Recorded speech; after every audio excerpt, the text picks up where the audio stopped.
Hello, everybody.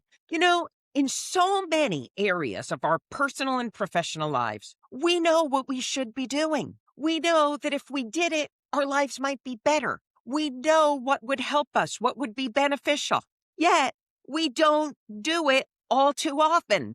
Well, today, my guest, Eric Edmeades, we are going to talk about this because he is a world renowned leader in self motivation and leadership in the process. So thank you very much. Glad to be here. It's going to be fun. Okay. Let's just get right into it. Why don't people do what is best for them to do when they know it? Well, I'd frame that differently. They are doing what their nervous system and their instincts and their habits tell them is the best thing to do. That's what they're doing. Now, there's some dishonesty in the middle of all that, but it's not their fault. Mhm.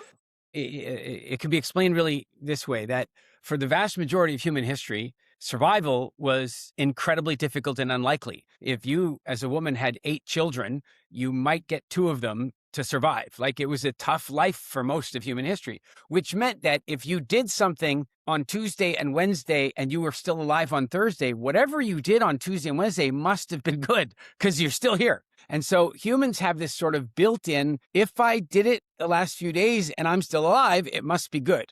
That already creates a bit of a problem, because that's one of the ways that we write behavior, is that if we do something in a repetitive way and we survive the process, our brain basically assumes that it was good. And you add to that another layer of complexity, and that is a messed up, neurology compared to our modern living. That when somebody vapes, for example, I mean, we know that's not good for them. When they smoke, we know, they logically know, right?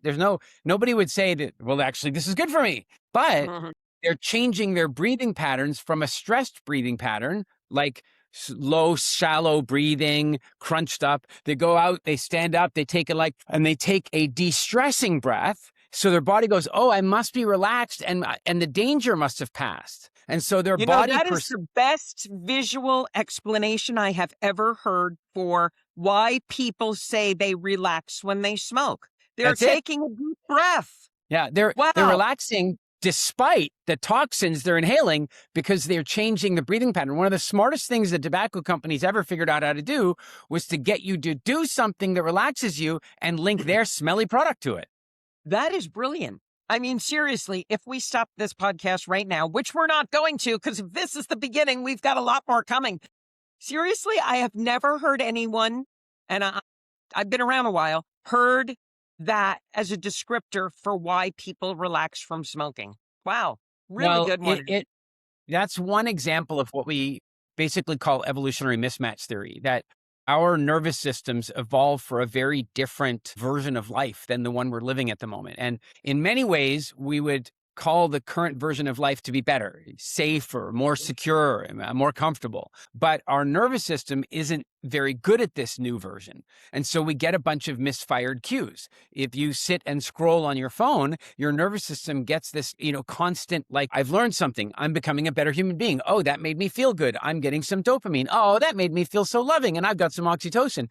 And all of those things are fake stimuli, but they're triggering genuine chemical reactions. And so the Mhm. body goes, this must be good behavior, because for millions of years, you only got those chemicals for doing good things. And it's very interesting you're tying these together because while we're living in, let's say, safer lives, we're not worried about the lion catching us. I could argue we still have, we still get thrown to the lion with, cancel culture and a variety of things like that, but that's for another topic. But the stress levels people are speaking to are up higher than, I won't say ever. I think being traced by a lion is probably pretty stressful, but stress levels are high. So I you would say, at this from a primal perspective. So I want to hear what you have to say. yeah, you're onto something really interesting there. I would say that you're right, that stress levels are in fact higher than they've ever been, not at the peak. What I mean is that the average person has not and will not actually face death until they die. That's the way it is these days. Most people will not. Like, I have a few times. I was walking in the bush in a game reserve in South Africa once when 2 white rhinos came running at me. I thought I was going to die. I was in a casino in Nassau in the Bahamas when four men walked in with assault rifles and started shooting. And so in that moment, my peak stress was higher than you could possibly imagine, much like a lion chasing you.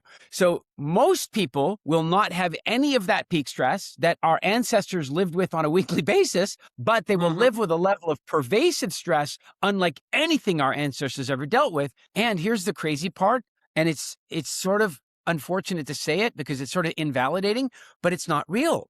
And here's what I Mhm. mean by that. I often think about time frames like this. The Queen Mother in Britain, the Queen Mother, Elizabeth's mom, she was born in the year 1900. Now, she would have lived a fairly sheltered life. So let's imagine another woman also born in 1900, okay? Compared to me born in Mhm. 1970. Okay, so she's born in 1900. By the time she gets to her 20th birthday, she's been through the Spanish flu, which infected 1/3 of every person on the planet, and it killed millions of people. And I want you to imagine that in even today's hospital environment, never mind the hospital environment of 1900. It was Mhm. devastating. And then she went through World War I. And then as she recovered through World War I in her 20s, as she approached her early 30s, she's still a child in many ways, the Great Depression hits. And people are Mhm. lining up for bed, and she loses a few members of her family to starvation. And then she just gets through the Great Depression, and World War II hits. And again, World War II is fascinating because, these days, okay, terrorists still target civilians, and it's unfortunate when that kind of thing happens. But for the most part, a war is not about targeting civilians. In World War I and World War II, targeting civilians was the war. That's what she Yes. grew up with. And then by the time she got to 56 years old, by the time she got to my age, she was dealing with the Cuban Missile Crisis and the end of the world happening in any second. That was her lifetime. And we have faced what? The war on drugs, 9/11, COVID. I mean, we've had a few things, but we have not dealt with anything on the level of the stress that she dealt with. And by the way, her generation was easier than the one that came before her. It's interesting because you talk about a lot of evolutionary patterns. How history ties into it and primal instinct. You tie that into your wild fit life. And I'd like to know a little bit more about that. Where do those correlations come from for you? Well, it all really stems from a core idea that I mentioned earlier, which is evolutionary mismatch theory. So the best way to describe that is an organism evolves in step-by-step process over an incredibly long period of time in direct relationship to the environment that it lives in. So the African elephant, Loxodonta africana, grew up in, sub-Saharan Africa, walking around, eating the grass, eating the bark, drinking water, taking down trees, defending itself against lions and saber-toothed cats, and that's what it evolved for. Now, if we take that elephant and we put it in a zoo, now, this might seem like a good idea because in the wild, it has lions and hyenas, brush fires, poachers, disease, starvation, no food security, and it's dangerous out there. So if we take that elephant from that dangerous environment and we put it in the safety of the Cincinnati Zoo, where it has medical and dental, and it has food security, and there are no poachers, and the lions are in another cage over there, then you would think that this elephant would likely live longer, but they Mhm. don't. They live dramatically shorter lives in captivity than they do in the wild. And that's because they've been removed from their natural habitat. And so have we. And we're at a place where we're using technology now to still live longer, even though we're in this alien environment. But here's the kicker. I don't think that we are living longer. We are being kept alive by technology. If you look at most people's last 20 What a great years, point. it's deeply unpleasant. It's medication, side effects, surgeries. It's suffering for the person and the family. Living longer is a different exercise. And so what I really started paying attention to was how could we close those gaps? How could we take advantage of what we know about our evolutionary biology, which includes our physiology, our psychology, and our emotional states and what have you, and the very best of what we've created modern civilization. And it strikes me if we combine that well, we can create the best quality of life that any human being has ever had. Can't argue with a single thing you said. I mean, you just nailed great points. So, how do I today say I live in New York City? It's chaos. I'm in a nice quiet room right now. I walk out on the street and I'm bombarded by every sense in my body gets bombarded. Smells, tastes, what I see, what I hear. Every sense which has been with us throughout history of mankind is bombarded, but it's certainly different than that experience when I walk into a nice garden at someone's house or even through Central Park. Yep. Yeah, let's start with your apartment. When you come home, do you turn on a radio or flip on the TV sometimes just for No, background noise? You no. might want to consider that if you can choose the right channel. And here's one of the reasons that if you're in nature and there's Hmm. total silence around you, likely there's danger nearby. You Hmm. see, the birds that are sitting in the trees and they're chirping away and they're doing their, and you can hear them in the background and they're doing their thing. They stop doing that when the predators show up. So when humans walk into an environment, an artificial home environment with no noise that's completely sealed off, that is already stressful before you go outside and get bombarded by the streets of New York City. So the home environment is one of the first places that we can work on. And one of the things that we can do to actually regulate really beautifully is to have natural soundtracks in our homes, natural light, natural air, natural soundtracks. Then look, if you walk into like a Thai restaurant, you'll often hear they have bird song playing in the background. That's because they figured out that when birds are playing like that, people feel calm. I don't think they know why people feel calm. The reason why is in nature, when the birds go quiet, danger has arrived. Well, that is And so very interesting because one sound I do have running all the time in my apartment and my office water. is a waterfall. Yeah. And so That's beautiful. that's a very interesting point, Eric. Yeah. Water is in the feng shui world, of course, water speaks to abundance, but the reality is that it speaks to abundance because it has always been about abundance.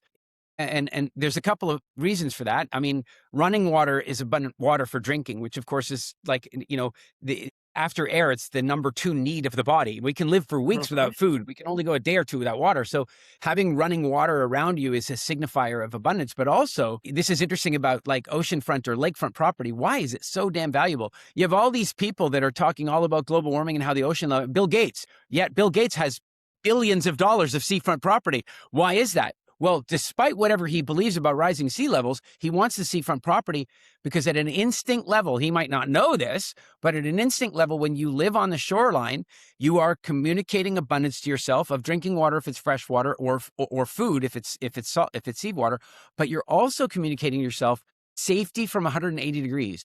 Nobody can attack from that direction because for the vast majority of history, they couldn't. So it was a safety thing to have the sound of water running around you. So it's great that you've got a waterfall in the house is one of the best features you can have. You also just pointed out something very that I never thought of. Just another thing I never thought of was after September 11th, when I had to move my apartment, my top priority was to be somewhere near the Hudson River. Yeah. Now, I don't know why I wanted that, but you just made an unconscious thought conscious. Look, your ancestors have been roving around this planet in some form for the last 5 or 6 million years in different ways. And, they've been fighting over land and trying to figure out where to live. And water is one of the Is a big one. key indicators that the land is good, that the land is going to be abundant for you and it's going to be safe for you. And it's no question that after going through what you went through in New York, the desire to be nearer to the water would have been a deep instinct, no question. And look what happened after COVID. All of a sudden, the construction projects around the world changed. Nobody wanted an apartment without a balcony anymore. Yeah. And that's Mhm. because they suddenly had understood how important fresh air was. And during the lockdown, the only way you got fresh air is if you had a balcony. On a core level, on an instinct level, we know these truths. We just sometimes don't know them well enough to fully act on them in a strategic way. And that's really what I like to help people do. You asked earlier about WildFit. Well, what we did here is we just took this work that you and I are talking about now, and we applied it specifically to nutrition. We took a look at, nutritional anthropology. We took a look at metabolic function. Why do we have 3 different fuel systems and how does our body manage energy? And then we took a look at instincts and food. Time out. You said Yeah, something interesting that a lot of people won't know. 3 go different for it. fuel systems. What are those 3? We are capable of building sugar, carbs, fat, and we are also capable of burning protein. And this is a very important distinction in human health. Most of the people living in America today are somewhere on what you might call a metabolic disorder function, somewhere on that spectrum. Most people are not running a very flexible, clean metabolism. And it's not their fault. The reason being is that Mother Nature used to control the food availability, and your body adjusted fuel systems based on Mother Nature's decision about the food availability. So when you entered into the fall season and there were root vegetables and there was honey and there were fruits on the trees and stuff, your body switched to carb burning, and it was what it was supposed to do. But it also switched to storage mode. It's like, I'll burn some of it and I'll store the rest, because the next season is going to be the season of lack and the season of not much food at all. So I better put on a couple of pounds and slow my metabolism down so that I can handle this next season. And then as we moved into that season, our bodies would often, if we went into deep enough calorie deficit, would go into protein burning. And the average gym rat thinks that's a bad idea. They're like, oh no, you don't want to burn your muscle. But the body is super smart about this. The body burns old and sick, broken proteins and amino chains and that kind of stuff first. So it's like a cleansing process. It's like super smart. And then, of course, the rains come and the spring starts and the hunting becomes prolific and good, and the protein, assuming you're not a vegetarian or vegan, then the protein season began, and then the body went into deep fat burning. And this cycle is meant to be cycled on an annual basis, but also even on a weekly basis. If you wake up in the morning and you don't have breakfast, you're not supposed to be flagging for energy and need a coffee to survive. Your body should switch over and start burning fat until you eat something. But most of us are stuck in one metabolic mode, and that metabolic mode is devastating. So give me some more examples of what it would take to live a wild, fit life. Well, in the food context, one would be having a conscious awareness of your body's modes, of your body's seasonal adjustment. So it would be like choosing consciously. This is I'm sick and tired of this. Like, is keto good or keto bad? That's a ridiculous question. That's like saying, is water good or water bad? Doesn't it depend on the context? Is sun bad? Do you know what's worse than sun for causing cancer? Not enough sun. No sun. Not getting enough sun is even worse. So the question isn't, is keto good or bad? Ketosis is a function of the body, a state of the body. The body goes into ketosis in the spring when you are consuming lots of proteins and you're not consuming carbs, and you're consuming fats and you're not consuming carbs. Then your body goes into ketosis. Totally normal to do that. Totally healthy to do it. And your body should do it seasonally. It's not somewhere to live. And if you're eating keto pancakes, you're probably cheating. So it's an understanding that our body requires all three of these modes. We need all three of them, and most people don't do that at all. So one of the big shifts people can make is to learn how to cycle through those metabolic modes depending on, what outcomes they're looking for in their life at that point. And then on top of that, it's the quality component to it. It's like, what am I eating? And unfortunately, especially in the United States, but I mean, for what it's worth, almost all over the planet now, we have generations of people that are growing up that are overfed, evidently from the size of their clothes, and undernourished at the same time. So they're quite literally eating too much energy and not eating enough nutrients, which, by the way, makes them stay hungry. So then they eat more energy and not enough nutrients, which, by the way, makes them hungry. And well, we can see just by looking around us how that's working out. Not too good. Not too No. well. So Yeah. now let's talk about some activity. In a wildly fit life, are you encouraging people get outdoors more often? What would you say to somebody who really wants to start to do what's better for themselves? There are a lot of reasons for being outside and moving your body and all that kind of stuff. Here's one of them that isn't weight loss. This whole thing, like, going to go outrun the Big Mac you ate, or, you can go to a spin class and burn off your calories. The calories in, calories out myth of weight loss it's the Enron accounting of the health world. It's rubbish accounting. It's like having Bernie Madoff handle your investment accounts. It's a bad idea. At a core level, yeah, calories in, calories out is a major factor, but it is not this sole factor. And the reason that it became a big factor like this is that the soft drink industry realized that people were slowing down their soft drink purchases. And so they came up with the whole, well, if people ran more, they could drink more of what they want. So I've literally seen people do this. They look at their watch and go, oh, look, I burned these calories. Now I can go order the thing. No, it doesn't work like that. Now, what I would say is that there are a couple of very good reasons for getting out and moving your body in a more effective way. One of them is this. Most of us are living with a form of nature deprivation syndrome. We are not getting enough fresh air. We're not getting enough sunlight. And the terrible phobia that people have developed about the sun is it's far more dangerous than the sun itself. So yes, you should never burn. Of course, you should avoid the peak sun hours of the day. And of course, if you are blonde haired and blue eyed and light skinned and living in the tropics, you should be pretty careful. But equally, if you're black and dark haired and dark eyed and you're living in Norway, you should do something about that because you're going to have a major problem not getting enough sun.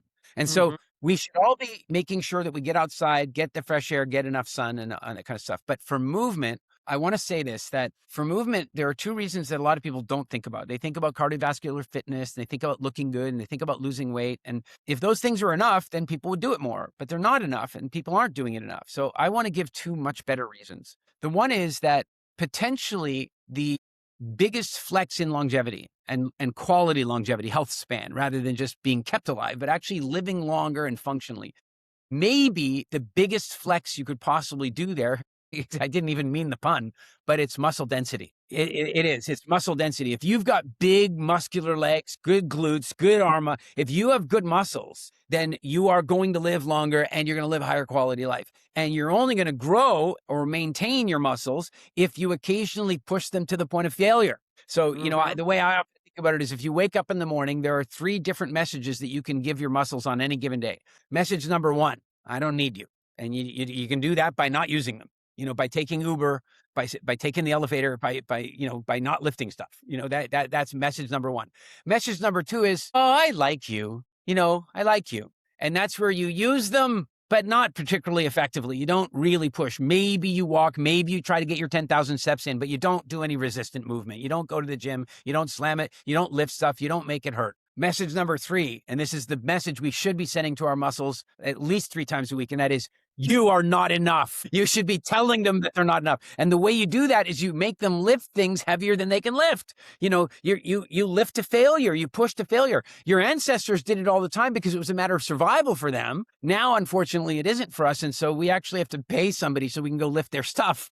But if we don't, then our muscle starts to fade away, and that is the first real sign of aging. And so that's big reason number one. Big reason number two is also evolutionary mismatch, and this is deeply fascinating. We did not evolve a lymphatic pump. So Mhm. we evolved a heart to pump the blood around our system because the blood is important and urgent. This is an important thing to understand. Getting the blood circulating in your body is important, but it's also urgent. It needs to happen like every minute. And we evolved the diaphragm to move the air in and out because the air is important and urgent. So we have a diaphragm and it moves the air in and out. Lymphatic fluid is really important, but not urgent. And so our body didn't evolve a pump for this. And what does lymphatic fluid do? Well, it cleanses you. It's a core aspect of your immune system in a sense. It goes around and it cleanses your cells and it cleans you out from the inside, and you need it to flow around.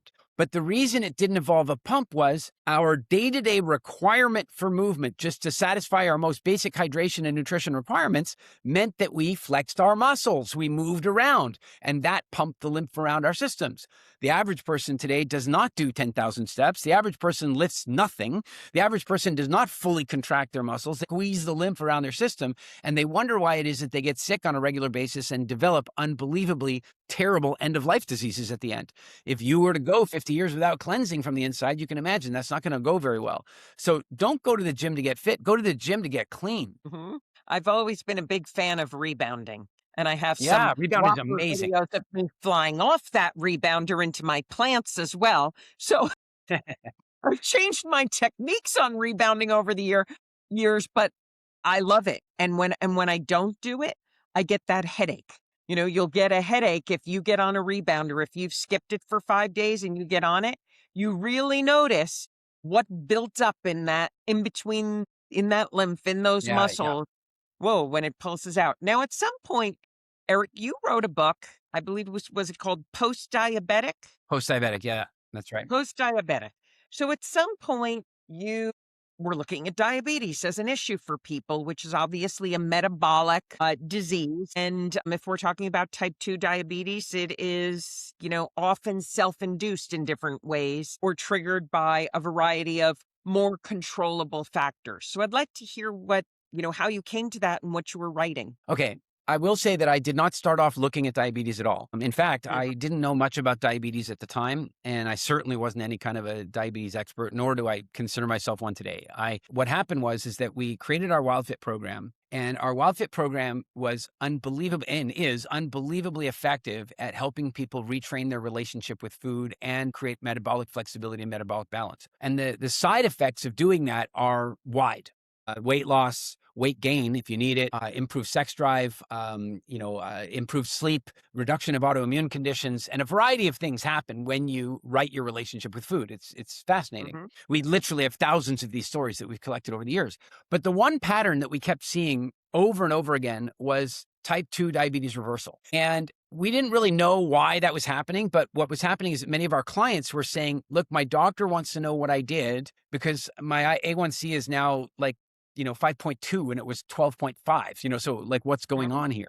And so we started looking into it. And then one day I showed up to my office and I had a Zoom meeting with this person that I'd never met before. His name was Ruben. And Ruben on the Zoom meeting told me a story. And the story was that about 3 months earlier, he's a doctor, a medical doctor, and a former associate professor of medicine at UCLA.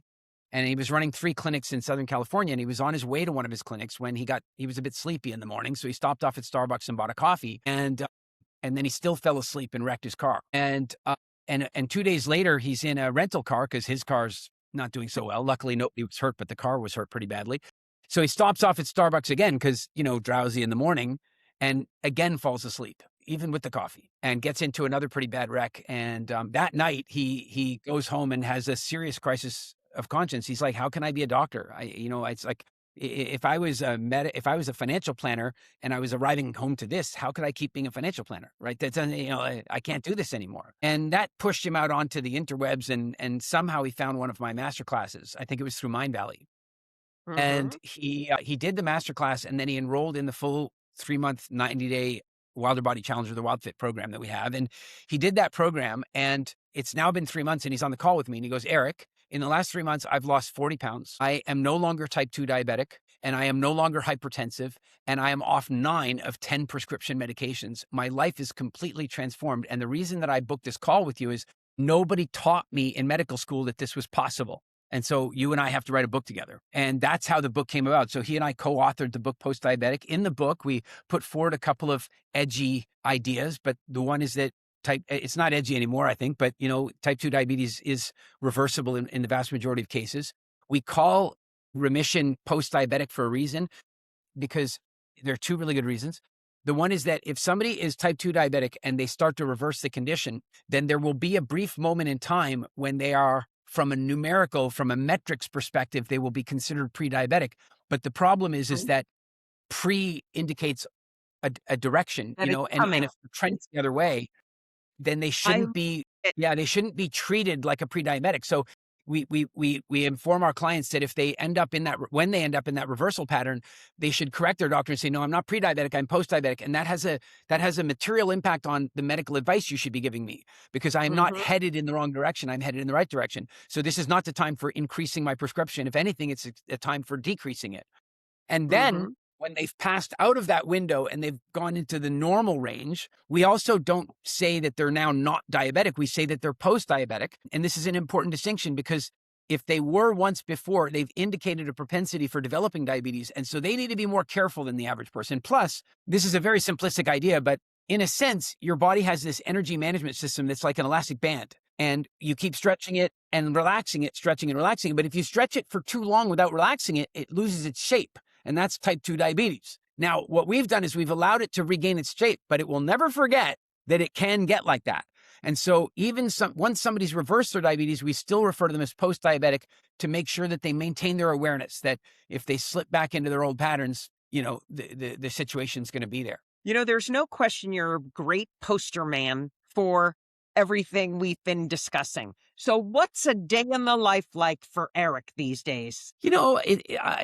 This is a very weird time to be asking that. I just say it because I'm living I'm currently basically homeless. You're My moving? family and I moved to Dubai about 3 months ago, and we'd been living in the Dominican Republic for a long time, and we decided it was time for a change. And so we traveled for about a year, and then we moved to Dubai, and then the Sofitel Hotel contacted us and asked us to come and have a little visit there. So we went there, and we were having a wonderful little family vacation, 2 days in Bahrain, and the bombing started. And the U.S. Fifth Fleet lives in Bahrain, and Iran was bombing it, and we could hear the explosions like constantly, and we could see rockets flying over our heads, and we were trapped. Airspace was closed, and Mhm. so, but we made the best of it, and eventually we escaped overland through Saudi Arabia to get back to Dubai. And Emirates Airways is they're a client of mine and good friends. And I contacted a friend of mine and said, "Get me out of here, my family and me out of here."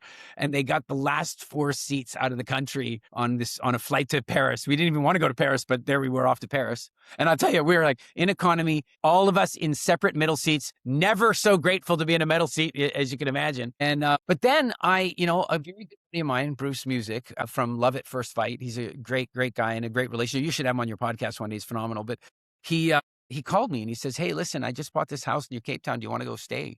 You don't have a place." And we headed down here, and we just in love. I'm originally from South Africa, and it's so good to be back. So I'll tell you, a day in the life right now is the nicest it's been for me in years. We are on the water.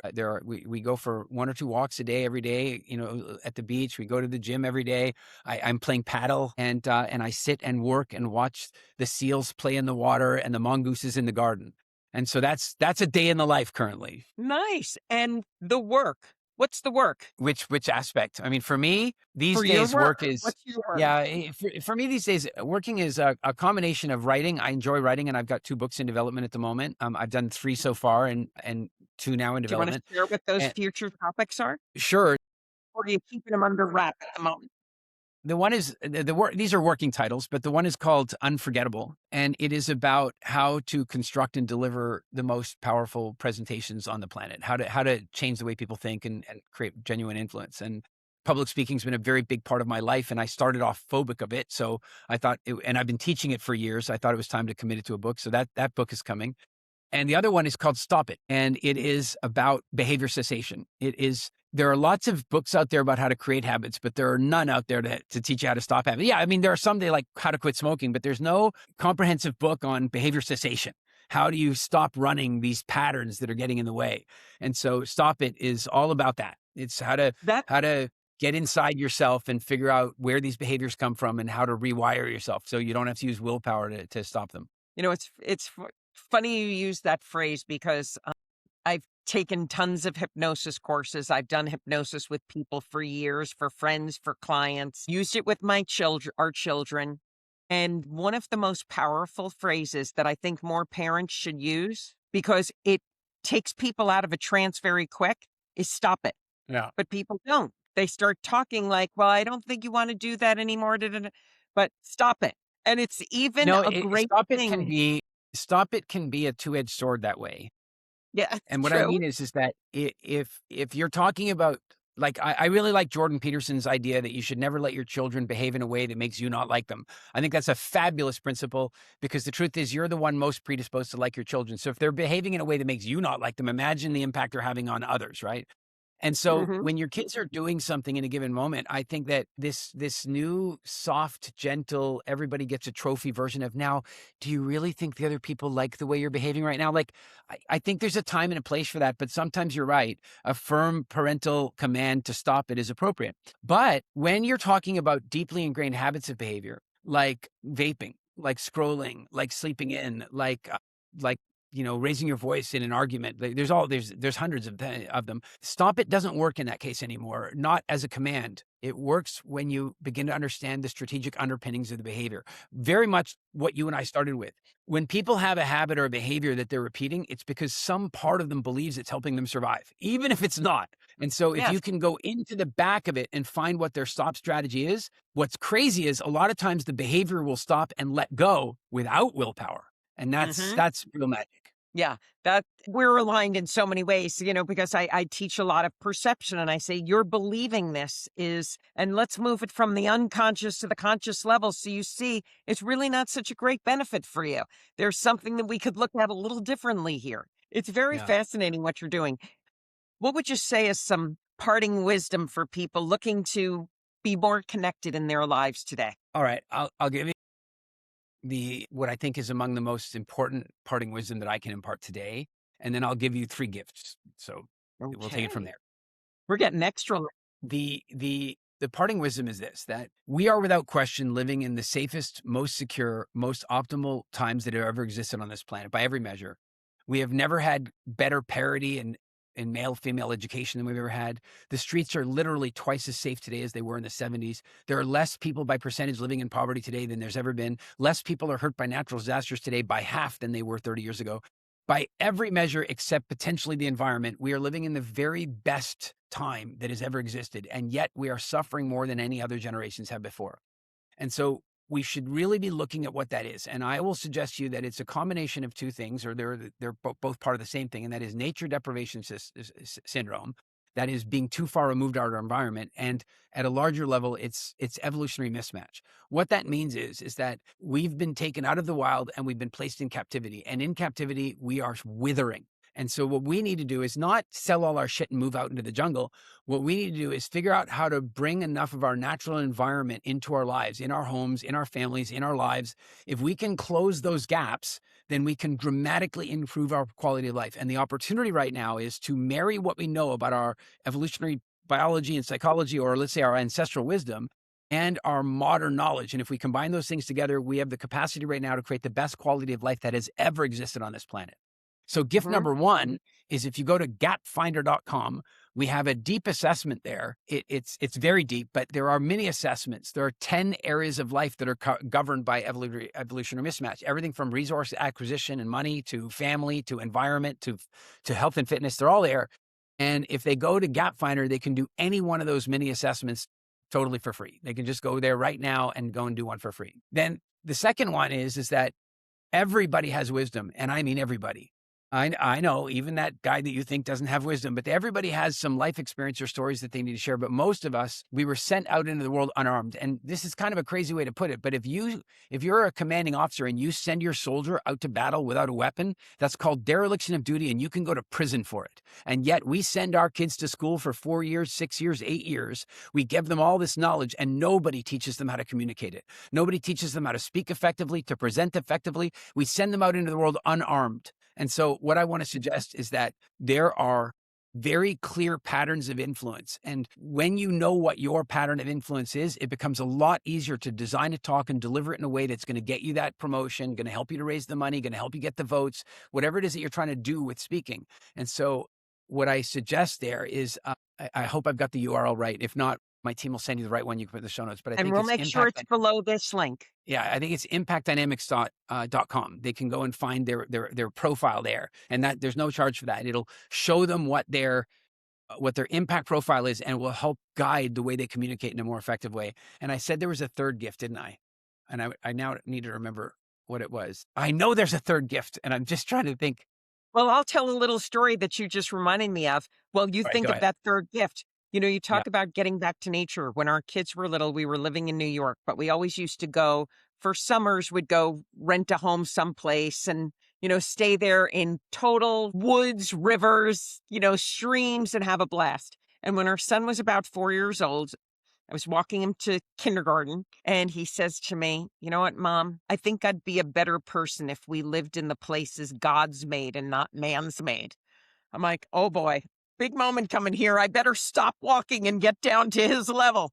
And I said, "What do you mean by that?" And he says, "The place is God's made. It's blue, it's green, it smells so good, and I feel good." He goes, "And the place is man's made. It's black, it's gray, and it stinks like pee." Okay. So we picked up 2 weeks later, literally, we picked up and moved to Northwest Connecticut and stayed there for 6 years while our kids were little. And it was the best Nice. move. Now he lives in the jungle and does extreme skateboarding in New York, but it was a good move. So did you come back No to question. number 3? Yeah, I've got it. I've got it. We were talking about behavior cessation and how to stop patterns. So, one of the reasons that people have a hard time with habits, they set their New Year's resolutions and then they last for a few hours, maybe a few days. And that's really bad, because when you try to quit something, and you fail to quit, you damage not only your self-esteem, but you damage something else called self-efficacy, your trust in your ability to get things done. And so one of the reasons that happens is that there are 4 distinct stop personalities. There are 4 stop. And what happens is that, let's say you're in a group of friends and they all, let's say they all smoke. One day, one of them quit smoking and they used cold turkey. And it worked for them. And they come along and go, you got to use my method. And then you try their method and it fails and you damage your self-esteem. And the point is that there are 4 different stop styles. And there's a test you can do, no charge for it. It's at stopstyleprofile.com. And it will help you identify which of the stop profiles is yours, which will help you to develop a more strategic approach to stopping vaping, stopping scrolling, stopping sleeping in, stopping staying up late, the various behaviors that are on autopilot that aren't serving us anymore. So they can go to stopstyleprofile.com and find their stop style anytime. Oh my gosh. Eric Edmeades has been my guest today, and there are going to be all kinds of links to his suggested tests we can all take for free. And I'm signing up right away. There's a lot I want to know about me, and I hope I figure it out before I die. So I'm going to sign up for all of those, and I highly suggest you do. Share this with your friends. Tell everybody about it. Hit subscribe. Please click on Eric's links. I mean, this guy is a wealth of knowledge, and I am so glad we had the time to do this. Thank you, Eric. Hey, thanks for having me. It's been a pleasure. Thank you. Eric and I are going to be moving over to the green room. I'm going to hit stop recording, and I look forward to seeing you next time. Again, hit subscribe, and please click on all of Eric's links. We have